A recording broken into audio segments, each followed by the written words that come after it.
पर निर्भर है कि आपसे मीलों दूर किसी समुद्र में एक बड़ी सी शार्क मछली एक छोटी सी मछली को खा पाएगी या नहीं। क्यों यकीन नहीं होता ना? चलिए कोई नहीं, आइए आपको ले चलते हैं एक ऐसी दुनिया में जो आपसे हजारों मील दूर होकर भी आपके अस्तित्व का आधार है।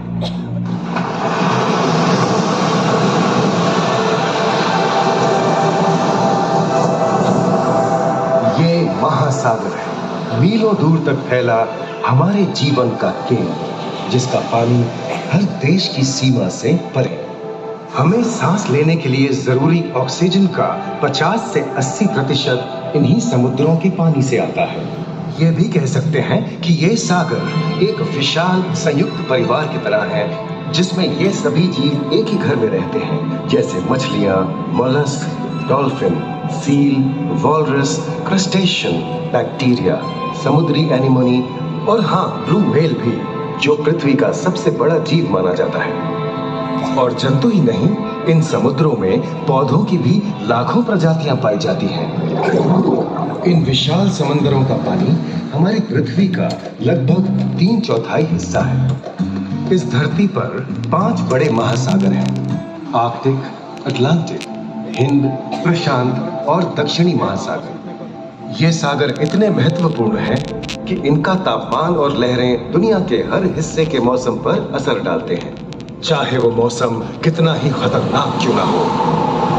हमारी ही तरह पानी के नीचे पनपता हर जीवन सूरज की रोशनी पर निर्भर है। जी हाँ जनाब, सिर्फ ये जंतु, मछलियां, पेड़ पौधे ही नहीं, बल्कि बैक्टीरिया जैसे सूक्ष्म जीव भी सूरज से ऊर्जा पाकर खिलखिला उठते हैं।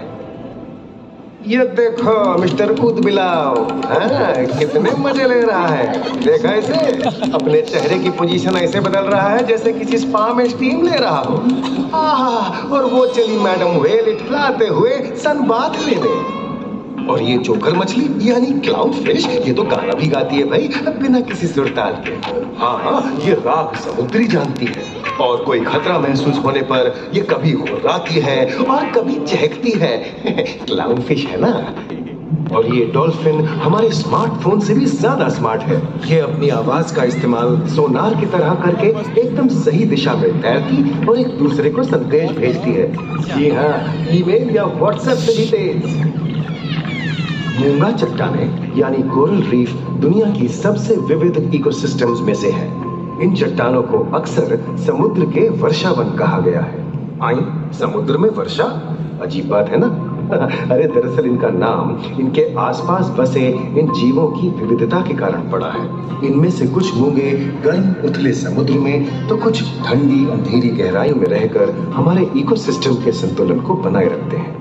पौधे हमारे इकोसिस्टम का एक बहुत ही महत्वपूर्ण हिस्सा है और पानी में ऑक्सीजन का सबसे बड़ा स्रोत है। इस नीले पानी में मौजूद कई पौधों में से एक बहुत ही महत्वपूर्ण पौधा है फाइटोप्लैंक्टन, जो पूरी दुनिया की ऑक्सीजन की जरूरत का लगभग 50% बनाकर हमारा अस्तित्व बनाए रखता है। इन समुद्रों में पहुंचने वाली सूरज की रोशनी की मात्रा के हिसाब से उन्हें 3 क्षेत्रों या परतों में बांटा गया है। सतह के सबसे नजदीक वाली परत को यूफोटिक जोन या सनलाइट जोन कहा जाता है।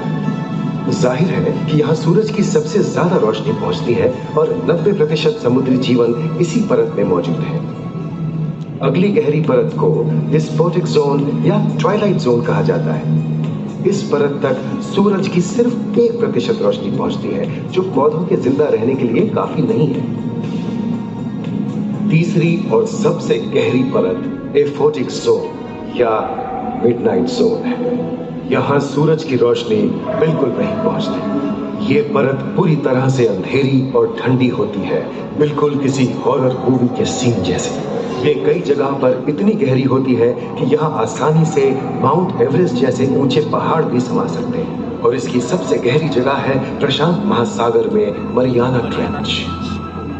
महाद्वीपीय तटों के साथ लगे उथले समुद्री इलाकों तक पहुंचना आसान है, लेकिन ये समुद्र का सिर्फ 10% है। समुद्र की गहराई जितनी बढ़ती जाती है, उतने ही वहां के हैरत अंगेज जीव जिन तक पहुंचना मुश्किल होता जाता है। ये समुद्री जीव पहले तो अपनी खूबसूरती से आपको छलते हैं और फिर अचानक एक खतरनाक रूप ले लेते हैं जिनसे बचना मुश्किल ही नहीं नामुमकिन है।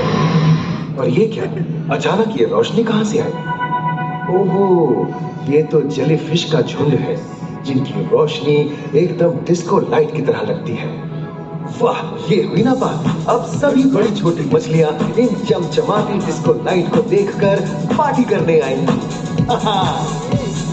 और फिर यही रोशनी उन्हें बेरहमी से दबोचकर उनका शिकार करके अंधेरे में वापस गायब हो जाएगी।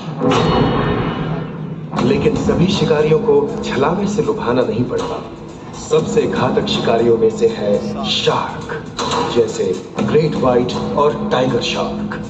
शार्क आमतौर पर सूरज ढलने के बाद अंधेरे में शिकार पे निकलती है, समुद्री जीवों का यमराज बनकर।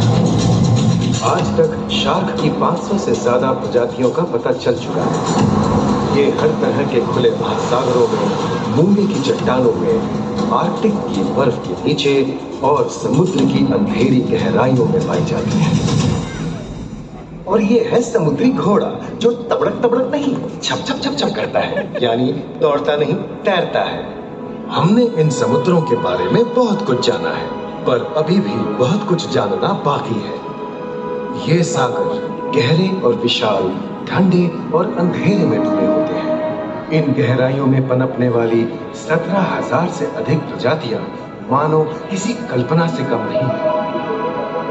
किसी खूबसूरत एंजल की तरह दिखने वाले जीवों के साथ साथ न जाने और क्या क्या देखने को मिले।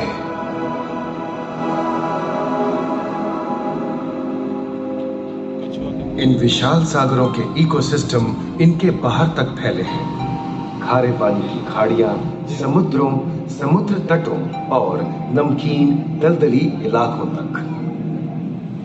मानव जाति दशकों से प्लास्टिक, जहरीले रसायन, तेल और ऐसी कई चीजों को पानी में बहाकर समुद्रों को नुकसान पहुंचा रही है। कई समुद्री जीवों या मछलियों की दर्दनाक मौत और उनकी इस तड़प का जिम्मेदार हमारी मानव जाति ही है। पिछले कुछ दशकों में वैज्ञानिक पैमाने पर सामने आए खतरों में से एक बड़ा जलवायु परिवर्तन है, जिससे महासागर गर्म हो रहे हैं और ग्रीन हाउस गैसों की अधिकता और ऑक्सीजन की कमी के कारण इन समुद्रों का अम्लीकरण हो रहा है। सागरों के इस तरह गर्म होने से पानी का स्तर बढ़ गया है और बर्फ की चादर पिघल रही है।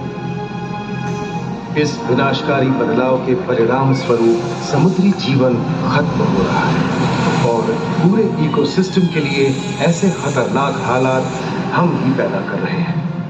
हमारी आने वाली पीढ़ी का भविष्य इस बात पर निर्भर करता है कि क्या हम आज अपने निजी जीवन से प्लास्टिक को हटाने जैसा छोटा कदम उठा सकते हैं, या फिर हम बड़े स्तर पर सख्त नियम बनाकर उन्हें लागू करें, जिससे समुद्री संसाधनों का दोहन और प्रदूषण कम हो। याद रखिए, बात हमारे अस्तित्व की है, तो बदलाव की शुरुआत भी हमें ही करनी होगी। हो गया, धन्यवाद, थैंक यू।